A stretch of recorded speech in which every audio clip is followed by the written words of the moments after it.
अब जरा रीता बहुगुणा जोशी के बारे में भी आप सुन लीजिए।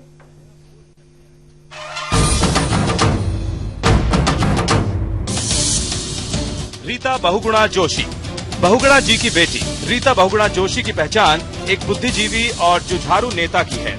इतिहास में उच्च शिक्षा हासिल करने के बाद इलाहाबाद यूनिवर्सिटी में प्रोफेसर रहीं। 90 के दशक में महिला आंदोलन के रास्ते राजनीति में आईं। 1995 में इलाहाबाद की मेयर चुनी गईं। अपने बेहतरीन काम के लिए उन्हें संयुक्त राष्ट्र संघ के बड़े अवार्ड से भी नवाजा गया। डॉक्टर रीता का सियासी सफर संघर्ष और उतार चढ़ाव भरा रहा, लेकिन हर सफलता असफलता से उन्होंने कुछ न कुछ सीखा ही। 2012 में कांग्रेस के टिकट पर लखनऊ कैंट से चुनकर पहली बार विधानसभा पहुंची। 2016 में सियासत ने एक और करवट ली और वो बीजेपी में शामिल हो गईं।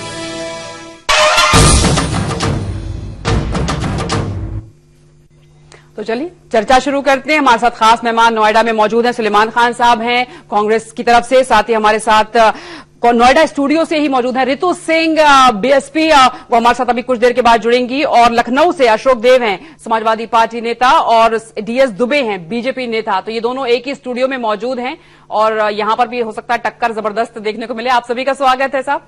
और चलिए शुरुआत करते हैं। हमारे साथ रमेश अवस्थी जी भी मौजूद हैं, साहस में उत्तर प्रदेश उत्तराखंड के संपादक। उनसे हम शुरुआत करते हैं। रमेश जी, हमने देखा कि आप जगह जगह गए हैं वहां पर, और खासकर इन इलाकों की जो लगातार हम बात कर रहे हैं, लखनऊ हो, इटावा, मैनपुरी, कन्नौज, और ये तमाम ऐसे इलाके हैं जो कहा जाता है कि यादव परिवार का ये गढ़ माना जाता है। कुछ बताएं उसके बारे में। देखो, हमारा ऐसा है कि ये जो चुनावी दंगल है इसका सबसे महत्वपूर्ण चरण है, विशेषकर समाजवादी पार्टी के लिए। समाजवादी पार्टी का इटावा हो, मैनपुरी हो, औरैया हो, फर्रुखाबाद हो, कानपुर देहात हो, अगर आप देखिए आंकड़ों पे देखिए 69 सीट्स जो हैं उसमें 55 सीट समाजवादी पार्टी को मिली हैं। और इन जैसे इटावा की बात की जाए सभी सीट समाजवादी पार्टी को, मैनपुरी की बात की जाए 3 सीट है सभी समाजवादी पार्टी को, फर्रुखाबाद की बात की जाए तो 4 सीट, जिसमें 3 सीट समाजवादी पार्टी को और 1 सीट निर्दलीय को, लेकिन अब वो समाजवादी पार्टी में हो गए।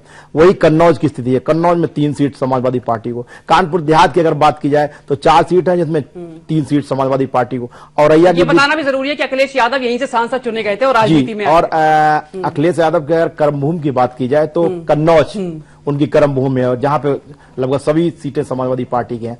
तो ये पूरा क्षेत्र पूरा समाजवादी पार्टी का राजनीतिक गढ़ है। इसलिए पूरे प्रदेश की निगाहें नहीं, पूरे देश की निगाहें इस पूरे चुनाव जो तीसरा चरण चल रहा है इस पे पूरी निगाहें टिकी हुई हैं। और ये भी लग रहा है कि इस 55 सीट जो समाजवादी पार्टी की 55 सीट है, क्या वो अपना इतिहास दोहराएंगे या स्थितियां कुछ और होगी। बिल्कुल हुबरा जो मैंने देखा है, मैं अभी इटावा में गया था, इटावा में जिस तरीके से 3 सीटों में समाजवादी पार्टी है, 1 सीट जसवंत नगर लड़ रहे हैं शिवपाल सिंह यादव, वो सीट निश्चित रूप से समाजवादी पार्टी के खाते में जा रही है। लेकिन 2 अन्य सीटें हैं, इटावा शहर की बात की हो या दूसरी सीट की बात, दोनों में संघर्ष है भारतीय जनता पार्टी का और समाजवादी पार्टी का। कुल मिला के राजनीतिक स्थिति अगर देखी जाए तो इन सभी सीटों पे जो भी ये चुनाव ये चरण है, इनमें भारतीय जनता पार्टी और समाजवादी पार्टी बिल्कुल आमने सामने की आमने सामने। और बसपा और भाजपा फायदा भी उठाना चाहते हैं कि ये जो लड़ाई है इसका क्यों ना फायदा उठा लिया जाए, कि अंदरूनी खाना जो ये मसले चल रहे हैं और अभी तक सुलझे नहीं है। समाजवादी पार्टी के नेता अशोक देव जी को मैं यहां पर लाना चाहूंगी। अशोक जी, क्या कहना चाहेंगे कि इस लड़ाई का फायदा बसपा और भाजपा दोनों उठाना चाहते हैं और लड़ाई अब खुल चुकी है? उमरा जी, सबसे पहले मैं आपको ये बता दूं कि 2012 में जब उत्तर प्रदेश में समाजवादी पार्टी की सरकार बनी थी तो माननीय मुख्यमंत्री जी ने घोषणा पत्र के माध्यम से जो भी वादा किया था वो 2.5 साल से लेकर 3 साल में हमने पूरा कर दिया। उत्तर प्रदेश विकास के रफ्तार में है और हम जानते हैं कि आने वाले समय में उत्तर प्रदेश की जनता, युवा, महिलाएं, अल्पसंख्यक, हर समाज के लोग, हर उम्र के लोग चाहते हैं कि उत्तर प्रदेश में सपा और कांग्रेस का जो अलायंस है उसकी बहुमत की सरकार बने। इसका कारण है कि हमने महिलाओं के लिए काम किया, समाजवादी पेंशन योजना, किसानों के लिए काम किया, महिलाओं की सुरक्षा के लिए काम किया। दूसरी तरफ आपको हम याद दिलाना चाह रहे हैं कि अभी मायावती जी कह रही थी गुंडा राज की बात कर रही थी। किस गुंडा राज की बात कर रही थी ये? जब इनकी सरकार थी तो सीएमओ, डिप्टी सीएमओ की हत्या हो जाती है चंदे के लिए। वहां औरैया में ही आपके इंजीनियर की हत्या हो जाती है। इनके आधा से ज्यादा मंत्री और एमएलए बलात्कार और भ्रष्टाचार में लिप्त थे, जो जेल में चले गए थे। तो ये तो मैदान से बाहर हो चुकी हैं, इनके सामने अब कुछ नहीं है, इसलिए बौखलाहट में ये बोल रही हैं। रह गई भारतीय जनता पार्टी की, तो भारतीय जनता पार्टी के देख लीजिए, ये पूरे 5 साल कहते रहे 5-5 मुख्यमंत्री हैं। आज इनको समझ में आ गया, प्रदेश की जनता समझ गई कि मुख्यमंत्री कौन है। माननीय श्री अखिलेश यादव जी हैं, उन्हीं का चेहरा लेकर हम चुनाव लड़ रहे हैं, उन्हीं के विकास के वादे में चल रहे हैं। लेकिन भारतीय जनता पार्टी क्या बताए कि इनके पास मुख्यमंत्री का चेहरा है? इनका एक हिडन चेहरा है, अमित शाह जी हैं, जिसको ये मुख्यमंत्री बनाना चाहते हैं। ये भारतीय जनता पार्टी का उत्तर प्रदेश में गुजरातीकरण करना चाहते हैं। ये छुपा करके बात रखी गई है। चलिए, एक साथ आपने कई आरोप अलग अलग दलों पे लगा दिए हैं। रुकिए अशोक जी, ऋतु जी भी हमारे साथ मौजूद है। ऋतु जी। हाँ जी, इन्होंने कहा, इन्होंने उस प्रदेश को बद से बदतर बना दिया, कोई काम विकास का किया नहीं। ये जो बातें बताते हैं कि इन्होंने क्या कहते हैं, ये एक्सप्रेस, आगरा एक्सप्रेस बनाया, ये अभी तक पूरा नहीं हुआ, मेट्रो इनकी पूरी नहीं हुई है। और इन्हें सबसे पहली बात, ये 300 सीटों का दावा करते हैं कि जी हम तो 300 अकेले दम पे पहले ये बातें कर रहे थे। आज इन्हें गठबंधन की जरूरत क्यों पड़ी? 300 सीटें अगर ला रहे थे तो इन्हें गठबंधन की जरूरत, क्योंकि ये अच्छी तरह समझ चुके हैं कि हम क्या कहते हैं, बद से बदतर हम हो चुके थे। हमने उस प्रदेश को बेहाल कर दिया, लोगों को बेवकूफ बनाया, फैमिली के सिवा किसी को कुछ दिया नहीं, लोगों को लैपटॉप और मोबाइल बांटने का काम किया, रोजगार किसी को दिया नहीं, महिलाओं की सुरक्षा हमें की नहीं। और बहन जी के समय ये सारे काम हुए, महिलाओं की सुरक्षा हुई। प्रदेश देखिए, लॉ एंड ऑर्डर हम नहीं कहते, पूरा मीडिया तक कहता है। और क्या ताज एक्सप्रेस बना, गठबंधन बने, 2-2 कमरों के मकान, जो कभी भी किसी सरकार, ना कांग्रेस ने, ना बीजेपी ने, ना सपा ने, मतलब किसी भी सरकार ने, ये सबसे पहले काम हमने किया था। तो बहन जी कांग्रेस के हमारा सुलेमान खान साहब हैं। सुलेमान जी, आप भी कुछ बोलिए। यहाँ पर जो ऋतु ने एक सवाल भी ये किया है कि गठबंधन में जाने की आखिर मजबूरी क्या हो गई? समाजवादी पार्टी से अगर ये सवाल है तो आपसे भी है।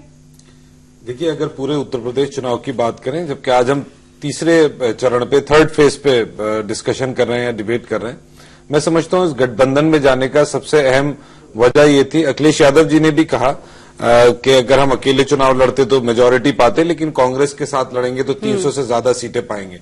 ये बात बिल्कुल सही कही उन्होंने। कांग्रेस ने भी अपनी तैयारी करी थी, समाजवादी पार्टी ने भी अपनी तैयारी करी थी, लेकिन सांप्रदायिक ताकतों को बाहर रखने के लिए, जिस तरह मुल्क में माहौल है इस वक्त, पिछले 2.5-3 साल से हम सबके सामने है, तो इसलिए उन ताकतों को बाहर रखने के लिए कांग्रेस और समाजवादी पार्टी ने एक अलायंस बनाया। और मैं समझता हूं कि ये जो अलायंस बना है, ये बहुमत तक नहीं पहुंचे, इसका ये बात समझ नहीं आती, और हमें पूरी उम्मीद है कि ये 300 सीटें लाएगा। जहां तक 3rd फेज, एक सेकंड, मैं दुबे जी को भी लाती हूँ। दुबे जी, आप कुछ कहना चाहेंगे इस पर? जी बिल्कुल, मैं कहना चाहूंगा, जो अभी कह आपने समाजवादी पार्टी, बसपा, कांग्रेस तीनों को सुना कि हमने तीनों को सुनने के बाद ये निष्कर्ष निकाला कि अभी एक आप ही के यहाँ माननीय रमेश जी कुछ कह रहे थे, मैंने देखा था कि इनका बहुत गढ़ है, कहां इनकी सीटें हैं। और आज जसवंत नगर में आप देखिए तो पत्थरबाजी भी हुई है, और यहां तक कि माननीय शिवपाल जी को ही किया गया है। अब सांप्रदायिक कौन है, कुनबिल में ही सब कुछ हो रहा है, ये क्या देखा जाए। जहां तक लॉ एंड ऑर्डर की बात है, जिसे बहन ऋतु जी कह रही थी, बात सही है। सर, अभी पता चला कि बीजेपी वालों ने पथराव किया है के दौरान जितने दंगे होते हैं, बिल्कुल हुआ है। अभी हमको समझ, अभी बता रहे कि बीजेपी वालों ने किया है। शिवपाल जी के पीछे कोई नहीं, वो कहते हैं कि तो कहेंगे, लेकिन अब देखिए ना, इनके लिए तो सांप्रदायिक अब शिवपाल जी भी हो गए हैं। तो अब हम इस पर आरोप प्रत्यारोप पर नहीं जाएंगे, क्योंकि आज का डिस्कशन बहुत ही फ्रूटफुल होना चाहिए। माननीय रमेश जी यहां बैठे हुए हैं, मैं तो इस बात पर जाऊंगा सीधे सीधे कि आखिर भाजपा आए तो उसको लोग वोट क्यों दें, ये हमारा बेसिक मुद्दा होना चाहिए। समाजवादी पार्टी यदि आए तो इसको वोट क्यों दे, बसपा को वोट क्यों दे? तो ये तो अपना बता दीजिए आप, अपना बता दीजिए कि आपको वोट क्यों दे। भी कहा है, कांग्रेस ने भी कहा है, सपा ने भी कहा है, सबकी करनी सबके सामने है। इस वक्त उत्तर प्रदेश अपना जो यहाँ की जनता है वो अपना मन बना चुकी है कि एक परिवर्तन चाहिए, और वो परिवर्तन के लिए वोटिंग चल रही है जी। आधी लगभग। अच्छा, ये बताइए दुबे जी, आपने जो हम यहाँ पर देख रहे हैं, लखनऊ हो चाहे और तमाम इलाके हो, आपने ज्यादातर टिकट उन लोगों को दिया है जो दूसरी पार्टियों से आए हैं, चाहे वो बसपा हो या फिर और कांग्रेस हो। ऐसा क्यों? आपके अपने कोई विधायक, अपने कोई प्रत्याशी आपके अपने नहीं है जो दूर से आए, जो दूसरी पार्टियों से आए, आपने उनको टिकट दिया है? और लखनऊ में तो खासकर सबसे ज्यादा है। मुझे लगता है कि इस पर थोड़ा सा आप ध्यान से देखें तो ये हर जगह की हालत है। आप देखिए अभी रितु जी की पार्टी ने सर अपनी पार्टी की बात करिए, अपनी पार्टी का जवाब माफिया, बड़ा माफिया कहा जा सकता है, उसको भी बुला के बैठा रखा है। आप केशव प्रसाद मौर्य के बारे में बताएंगे, केशव प्रसाद मौर्य पे कितने केस चल रहे हैं? अपने साथ ला लिया और वो उसकी पार्टी को ज्वाइन कर गया, उसके सिद्धांत को मान लिया, ये माना जाएगा हालत में वो उस पार्टी का कार्यकर्ता है, नेता है, और जहां जीत की संभावना होगी वहां चुनाव लड़ाया जाएगा। जब उन्होंने वहां रह के विकास नहीं किया लोगों के लिए, वो आपकी पार्टी में क्या, वो तो लालची लोग हैं। और आप लोग तो सत्ता में जैसे कांग्रेस करती थी कि 80% लोगों को से वोट लेके 20% अब आपके यहाँ जरूर दुरुस्त करते हैं। अरे हमारी भी सुनिए मुख्तार भाई आकर के आप ऋतु जी जो कांग्रेस के बारे में कह रही थी, मैं ये कहना चाहता हूँ करती थी। सपा में आके आप अरे सर हमारी बात भी सुनिए। ऋतु जी की बात, अब उनका हक है कि वो कुछ भी कह सकती हैं, लेकिन कांग्रेस पार्टी की हमेशा ये कोशिश रही है कि सभी लोगों का रिप्रेजेंटेशन रहे और हम हमेशा से सभी को साथ लेके चलने की बात करते हैं। इस फेज में अगर हम देखें तो 55 सीटें पिछले 2012 के चुनाव में समाजवादी पार्टी ने ली थी। तो और ये समाजवादी को मिली है, जवाब दे रहा हूं मैं। कांग्रेस एक सीट दो सीट पाई। मैं अभी यहाँ पर ये पूरा मैनपुरी, कन्नौज, औरैया, यहाँ पर आपकी एक सीट है मुश्किल से, और 2014 में तो वो भी नहीं है। किदवाई नगर की कानपुर नगर में हमारी सीट है। हमारी 69 में 2 सीट थी, ये बात सही है। 55 सीटें समाजवादी पार्टी की थी, 69 में गठबंधन की पिछले चुनाव के हिसाब से 57 सीटें हैं। तो सुलेमान साहब गठबंधन के सारे नैया पार लगाएंगे? ना उमरा जी, मैं सिर्फ इतना बोलना चाह रहा हूं मैडम। ऋतु जी सुन तो लिए मैडम, आप मेरी बात तो सुन लिए, आप भी कहना मैं भी कहूंगा, बहुत टाइम है हमारे पास।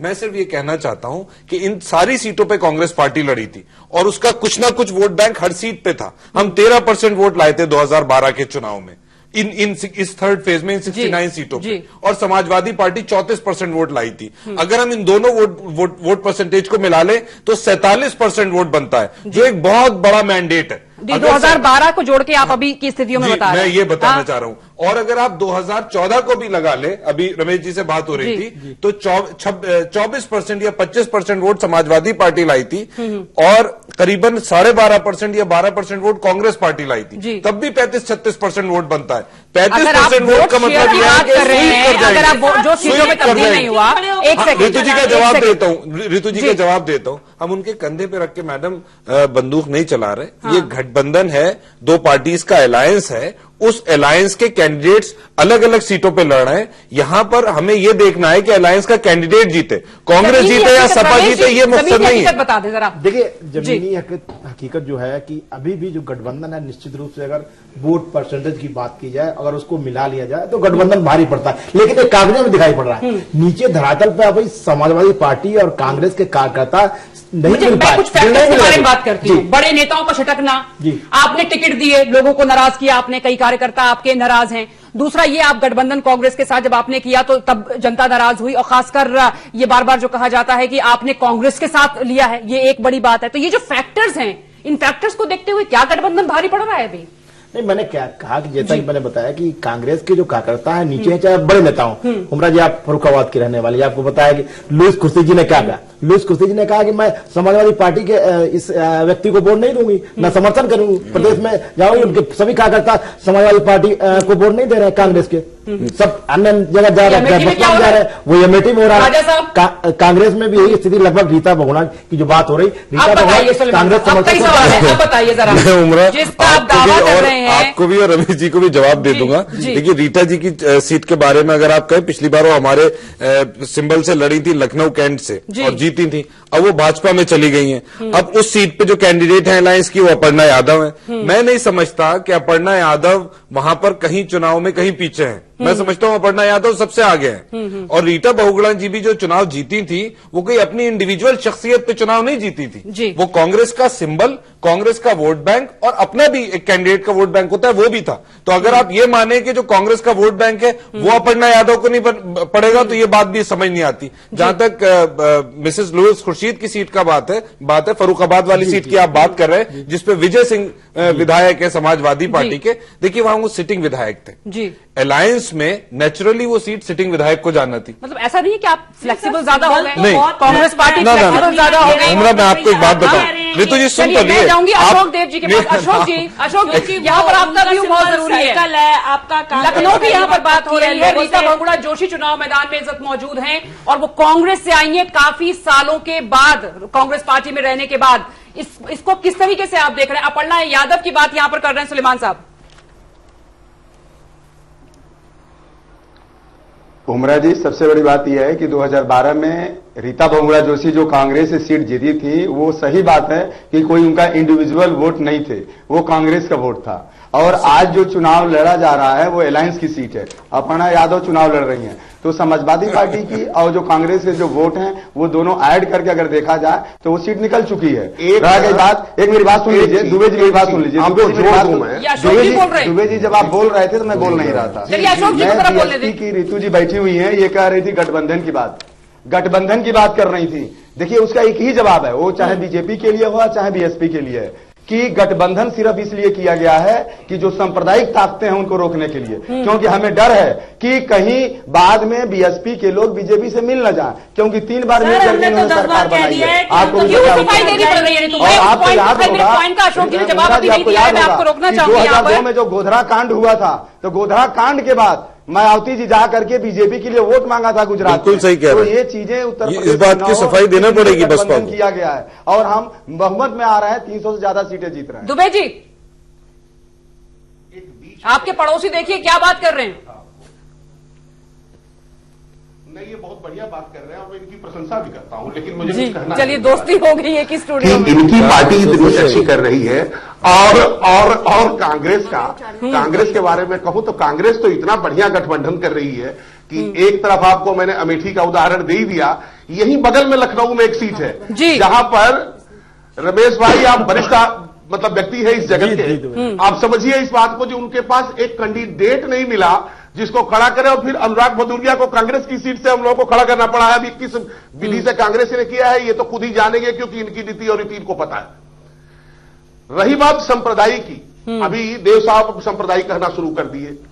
अब देखिए, जब ये चलते हैं और ये जब वोट मांगना शुरू करते हैं तो कहते हैं कि मुल्ला मुलायम, पहले ये कहा करते थे। आज भी चाहे बसपा हो चाहे सपा हो, अपने अपने कैंडिडेट खड़े करके और मुसलमान का अच्छा, आप किसके कैंडिडेट आपने खड़े किए? जरा लखनऊ मध्य की बात कर लेते हैं। दुबे जी, ब्रजेश पाठक जो बीएसपी में पहले थे, और साथ ही हमने यहाँ पर और भी लोग हैं जिनकी हम, रीता बहुगुणा जोशी तो यहाँ पर हो गई हैं। लखनऊ पूर्वी की बात करें, 2012 में चुनाव में इस सीट से भाजपा के वरिष्ठ नेता लालजी टंडन के बेटे आशुतोष टंडन थे, और अब एसपी से श्वेता सिंह हैं, बीएसपी से सरोज शुक्ल हैं, यहाँ पर सरोजी नगर सीट से स्वाति सिंह है, महिला मोर्चा अध्यक्ष भी वो रह चुकी हैं, सपा से अनुराग यादव हैं, और बीएसपी से शिवशंकर सिंह है। तो यहाँ पर सरोजी नगर सीट के बारे में भी जरा कुछ जानना चाहेंगे यहाँ पर, क्योंकि सीटों के बारे में कम बात होती है, बड़े मुद्दे हावी हो जाते हैं, इसके बारे में थोड़ा सा बताएं, क्योंकि सरोजी नगर भी खास बना हुआ है इस टाइम। जी, सरोजनी नगर सीट जहाँ स्वाति सिंह लड़ रही है, वहां की बात हो रही है। नगर में जी, दुबे जी आएंगे आपके पास। देखिए, हमारा ऐसा है, सरोजनी सीट बड़ी महत्वपूर्ण सीट है कि वहां पर जो महिला भारतीय जनता पार्टी की महिला विंग है उसकी अध्यक्ष लड़ रही चुनाव पे, और उससे पहले एक निर्दलीय प्रत्याशी है, उसको चुनाव लड़ाने की भारतीय जनता पार्टी ने बात की थी, लेकिन ऐन वक्त पर इनको टिकट दिया गया।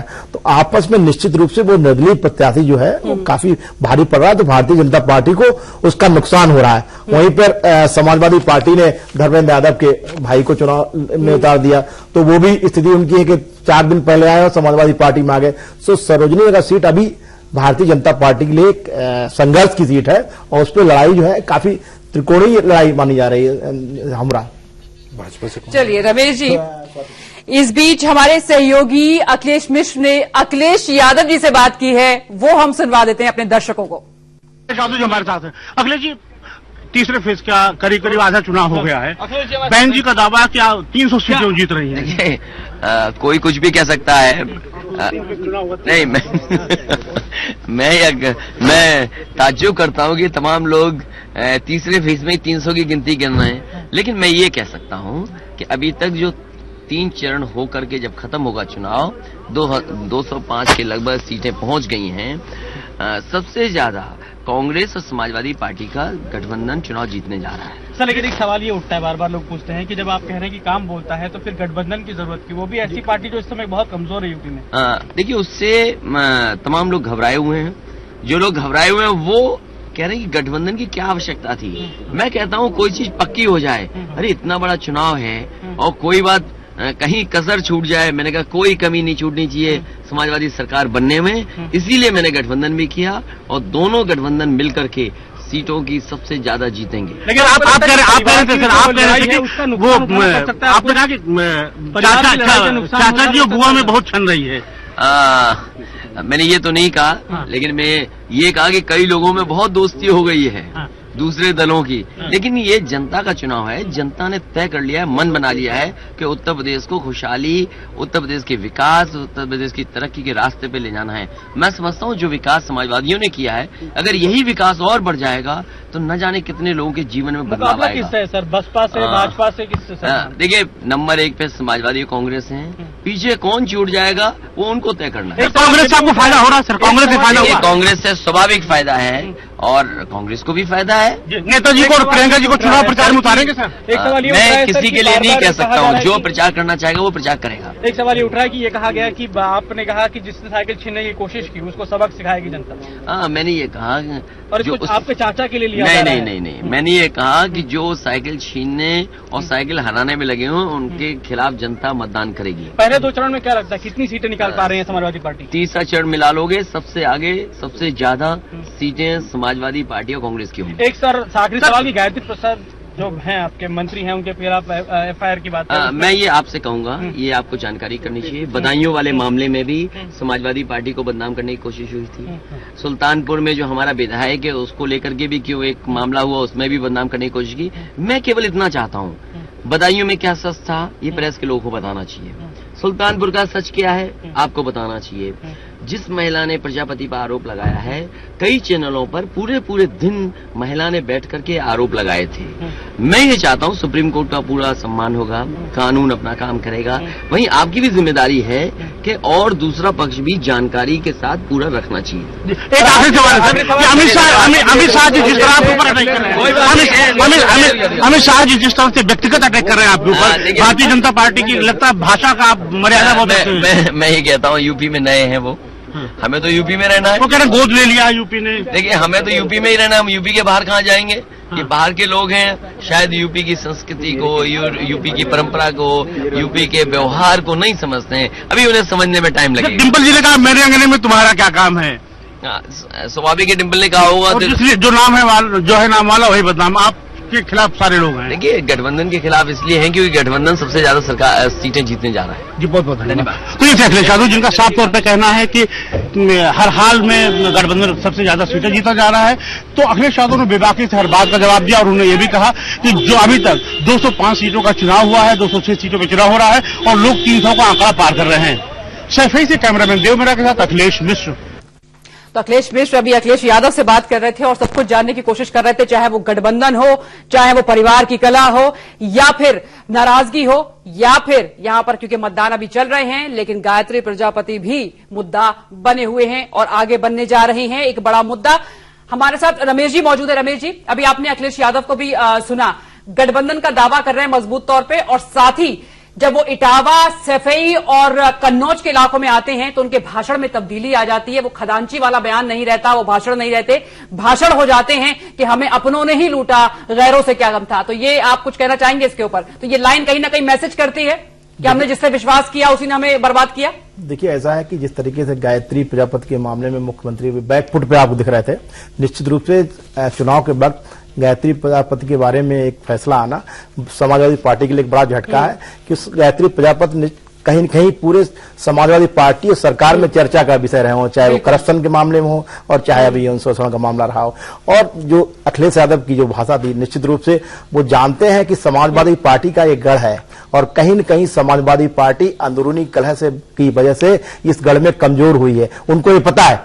और यही कारण है कि इटावा जैसे शहर में, हुमरा बता दे, इटावा जैसे शहर में समाजवादी पार्टी के समर्थित कैंडिडेट लोकदल से चुनाव लड़ रहा है। जब हम वहां कार्यक्रम करने गए तो लोकदल का प्रत्याशी मंच पे खड़ा हो गया और जब मैंने उससे पूछा कि लोकदल आप चुनाव कैसे जीत रहे हैं, उन्होंने कहा चुनाव में समाजवादी पार्टी के शिवपाल सिंह यादव और मुलायम सिंह यादव के आशीर्वाद से जीत रहा हूं। तो जब ये स्थिति बन जाती है, वही स्थिति कमोबेश मैनपुरी में है। मैनपुरी में समाजवादी पार्टी पूरी बेल्ट है, पूरी बेल्ट में सफेई, ये पूरा औरैया जो इनका गढ़ है, जैसे कि मैंने कहा कि चाहे मैनपुरी हो, इटावा हो, औरैया हो, फर्रुखाबाद हो, कानपुर देहात हो। बता दें क्या, इटावा में मुलायम सिंह यादव का गांव सफेई जैसे जिला पड़ता है, बहुत ही मतलब ये कहिए दबदबा सा है। जब से मौजूदगी में आई है पार्टी, तब से शायद एक बार भी नहीं आ रही है वहां से, उस जिले से। बीएसपी बीजेपी इस लड़ाई का फायदा उठाना चाहते हैं, इस पूरे क्योंकि पारिवारिक अलग जो है वो खुलकर सामने आ गई है। ऐसे ही हम यहां पे मैनपुरी की बात करें, 2014 मैनपुरी के लोगों ने मुलायम सिंह यादव को जीत दिलाई थी। हालांकि बाद में अपने पोते तेज प्रताप सिंह यादव को उन्होंने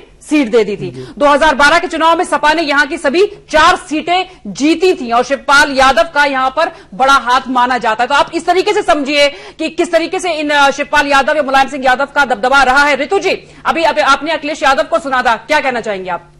देखिए, जो इनकी फैमिली कलह हुई, इसका तो साफ रिजल्ट जरूर आएगा, क्योंकि इन्होंने सिर्फ ये जो लड़ाई इनकी फैमिली में हुई, ये सिर्फ लूट के कारण थी और लूटपाट के कारण इतना हो गया कि इन्होंने जनता के बारे में, लोगों के बारे में, उस प्रदेश के बारे में सोचना बंद कर दिया था। क्योंकि ये अच्छी तरह जानते थे कि 5 साल हमने कुछ काम नहीं किया और हम सत्ता से जाने वाले हैं। तो इसलिए इन लोगों ने लूटपाट की जो कोशिश करी और प्रदेश को बद से बदतर बनाया, लोगों के बारे में ना सोच के। तो जनता इसका जवाब इस इलेक्शन में देगी। बार कहना, और काम तो बोलता है, सिर्फ वो तो सिर्फ चैनलों पे बोलता है, धरातल पे आप दिखा दीजिए इनका क्या काम बोलता है। मेट्रो इनकी पूरी नहीं हुई। इस वक्त उमा भारती कुछ बोल रही हैं, उन्हें सुन लेते हैं। देखो, विवेक ने वोट डाला, ये स्याही का निशान भले ही कभी मिट जाएगा, लेकिन मेरे दिल का जो गर्व है भारत का नागरिक होने का और वोट डालने के अधिकार का, सौभाग्य का, ये गर्व मेरे हृदय से कभी नहीं मिटेगा। Thank you.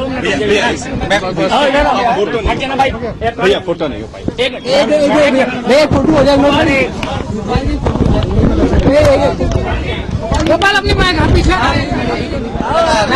यहाँ पर 10 में से 7 पर कब्जा 2012 में किया था समाजवादी पार्टी ने और एक कांग्रेस के खाते में गई थी। और ऐसे ही हम आपको बता दें कि बीजेपी के लिए क्यों लखनऊ खास बना हुआ है, क्योंकि गृह मंत्री राजनाथ सिंह खुद यहां से सांसद हैं और इसीलिए बीजेपी के साथ का सवाल है। मुलायम सिंह यादव के छोटे बेटे प्रतीक यादव ने भी सफाई में वोट डाला और इस मौके पर प्रतीक ने क्या कहा, ये सुनते हैं।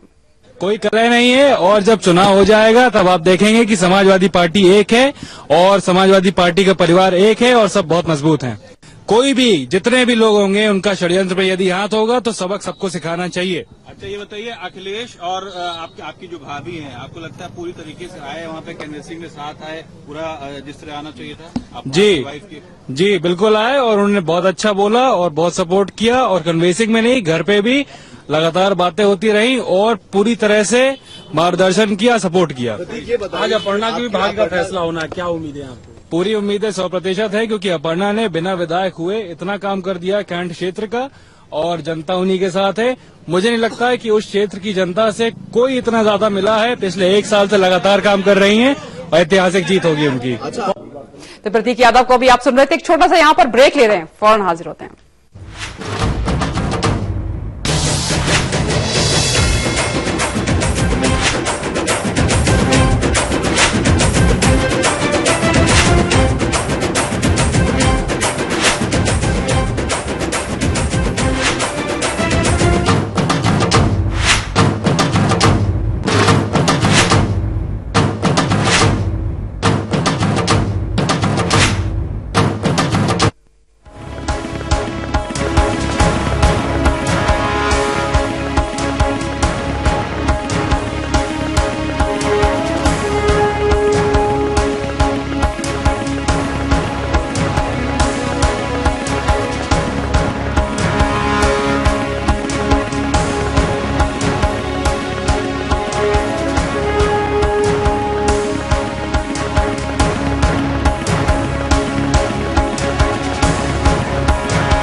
सफलता के लिए चाहिए बंधनों से मुक्ति,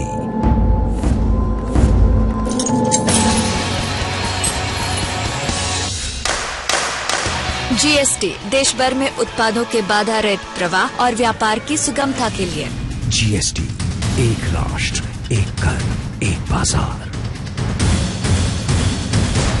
HIV का इलाज संभव। HIV को खत्म करने की एक आयुर्वेदिक चिकित्सा। आयुर्वेदिक वरिष्ठ चिकित्सकों के द्वारा संपर्क करें। Bhagwati Ayurveda private limited. आपकी लाडली हंसते हंसते कब इतनी बड़ी हो गई पता ही नहीं चला ना। तो मासिक के शुरू होते ही क्यों फीकी पड़े उसकी हंसी। आप समझाएं उसे खुशी खुशी किशोर अवस्था में जाने के तरीके, ताकि वो स्वस्थ रह सके। उसे बताएं कि स्वस्थ रहने के लिए वो अपनाए सही मासिक इंतजाम, जैसे साफ सफाई और स्वच्छ साधन का प्रयोग। बेटी हुई है बड़ी तो खुशियाँ क्यों न बढ़े। Grommet AD vitamin baby oil अब चंदन की खुशबू में भी उपलब्ध। आपके बच्चों के संपूर्ण शारीरिक विकास के लिए खरीदने से पहले ग्रोमेट देखकर ही खरीदे, नकारों से सावधान।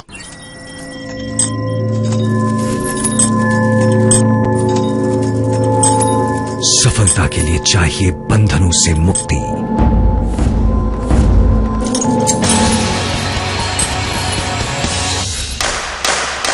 जीएसटी देश भर में उत्पादों के बाधा रहित प्रवाह और व्यापार की सुगमता के लिए। जीएसटी, एक राष्ट्र, एक कर, एक बाजार।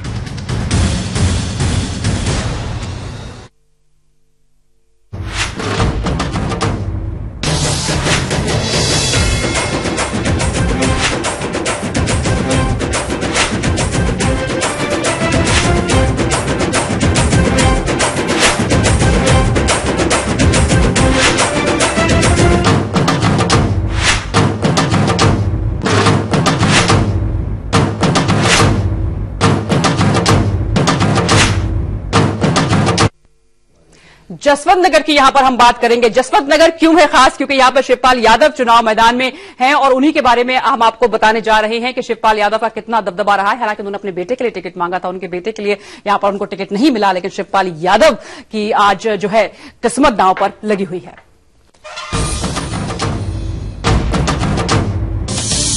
शिवपाल सिंह यादव मुलायम सिंह यादव के छोटे भाई और बड़े सिपहसालार। छात्र जीवन में ही राजनीति में आए और नेताजी की छत्रछाया में कदम दर कदम सफलता की सीढ़ियां चढ़ते गए।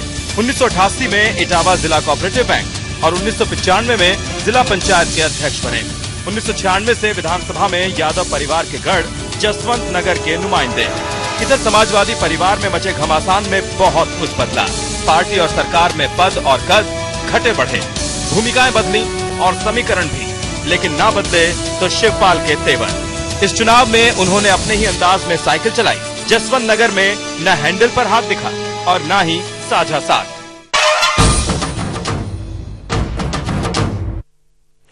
और चलिए अब इटावा की बात कर लेते हैं कि इटावा क्यों है यादवों का गढ़ और किस तरह का वहां पर चुनावी माहौल है, जरा देख लीजिए आप। एसपी के मुखिया मुलायम सिंह यादव का गढ़ है इटावा। समग्र विकास सबसे बड़ा मुद्दा है। सफाई में हर तरह की सुविधाएं हैं। बाकी जिले में विकास सबसे बड़ा मुद्दा है। उद्योग शून्यता बड़ा मुद्दा है। लॉ एंड सफारी में प्रवेश न मिलने से आम लोग नाराज हैं। जिले में सड़कों की दुर्दशा से भी लोग काफी नाराज हैं। कानून व्यवस्था भी यहाँ की बड़ी समस्या है। किसानों ने अवैध कब्जे को मुद्दा बनाया है। कुछ इलाके साफ सुथरे जरूर हैं, कई इलाकों में सफाई व्यवस्था भी बड़ा मुद्दा बना है। बेरोजगारी और पलायन भी इस मुद्दों में बड़े मुद्दे दिखाई दे रहे हैं। चलिए तो आगे हम मुद्दों की ही बात कर लेंगे अपने खास मेहमानों से। उधर उत्तर प्रदेश का तीसरा चरण यादव परिवार की प्रतिष्ठा के लिए बेहद अहम है। इसमें कौन कौन से इलाके हैं जिसके बारे में हम शुरू से ही चर्चा कर रहे हैं। इटावा, कन्नौज, औरैया, मैनपुरी की 13 सीटें दांव पर हैं। ये इलाका यादव परिवार का गढ़ माना जाता है। आंकड़ों पर नजर डालें तो पिछले चुनाव में सभी सीटों पर समाजवादी पार्टी का कब्जा है। इटावा के जसवंत नगर सीट पर कुल वोट प्रतिशत लगभग 64% रहा है, जिसमें एसपी को 62 तो बीएसपी को 24% वोट मिला है। इटावा के लगभग 59% वोटिंग हुई है और जिसमें लगभग 37% एसपी को तो लगभग 34% बीएसपी को वोट मिला। और यही भरदनाक सीट पर अगर हम बात कर लें तो कुल 57% वोटिंग हुई, लगभग 41% एसपी को तो लगभग 32% बीएसपी को वोट मिला है। तो ये आगे पीछे रहे हैं बीएसपी और एसपी। कन्नौज की बात कर लें, कन्नौज की चिबरा मोड़ सीट पर लगभग 58% वोटिंग हुई, जिसमें एसपी को 31% वोट मिला तो बीएसपी को 30% वोट मिला है यहां पर। तो ये कमोबेश ये आंकड़े हैं जो लगातार हम आपको इनके बारे में बताते रहेंगे। तो ये कहीं कम से कम तस्वीर जाहिर होती है कि बसपा और सपा इस चुनावी मैदान में और इस चरण में आमने सामने हैं, कौन कितना फायदा उठा ले, क्योंकि ये ऐसा चलता रहा है, ये इतिहास रहा है। रमेश जी कुछ इतिहास के बारे में बताएंगे कि 2012 में कुछ और था, फिर उसके बाद कुछ और, उससे पहले कुछ और हुआ 2007 में, जहां से हम लगातार देख रहे हैं कि जहां पर समाजवादी पार्टी की 3 सीटें थी तो वहीं पर 1-2 सीट जो थी बसपा की थी, बसपा की 3 सीटें थी तो समाजवादी पार्टी की 2 सीटें थी। ये ऐसा क्यों रहा है, लोगों की सोच क्यों बदलती रहती है? देखिए सर, ये ऐसा इलाका है यहाँ पे समाजवादी पार्टी नहीं थी तो बसपा थी, बसपा की सीटें